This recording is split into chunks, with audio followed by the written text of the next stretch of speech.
ايوه انت ممكن بس اقول لك على حاجه، كلمه واحده بس عايزه اقولها لك، عايزه الاستاذه الجميله اللي هي قاعده يعني بتنحت في الصخر علشان تعرف تصلي التراويح وتصلي التهجد، رغم ان عيالها واقفين بيزنوا لها ووراها حاجات كتير وعندها مواعين وعندها حاجات في المطبخ بتعملها وعندها يعني طلبات وغسيل ونشير، والاقيها سايبه الدنيا خلاص وقاعده عماله تعمل ايه، قاعده عماله ماسكه مصحف وعماله تصلي وساجده في جو في الليل وعماله تدعي ربنا تسال الله من فضله وحاسه بقيمه الايام الجميله دي.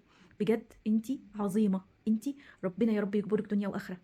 عارفه ليه؟ عشان انت عرفتي القيمه بتاعه الايام دي، عرفتي يعني ايه رمضان، عرفتي يعني ايه نفحات رمضان، عرفتي ان الايام الجميله دي ما بتتفوتش. ما ينفعش ان انا يبقى عندي اوكازيون وساعات وايام من المغفره والعتق والحسنات اللي مضروبه في 70 و70 الف وارقام كده خياليه، وانت سايبه دنيتك وسايبه كل حاجه وقاعده بس شاغله نفسك باخرتك. انت، انا والله العظيم برفع لك الشابو، انت بجد عظيمه، ورغم كل حاجه ربنا يقويكي وربنا يتقبل منك وربنا يجعله في ميزان حسناتك ويجعلك دايما قدوه لينا.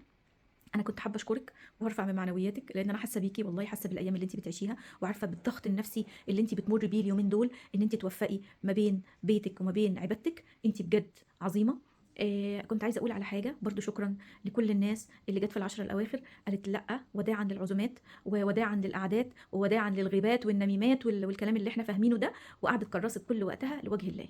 يعني يا رب ينظر اليكم نظره رحمه وتنولوا من نفحات الله من لم ينوله احد.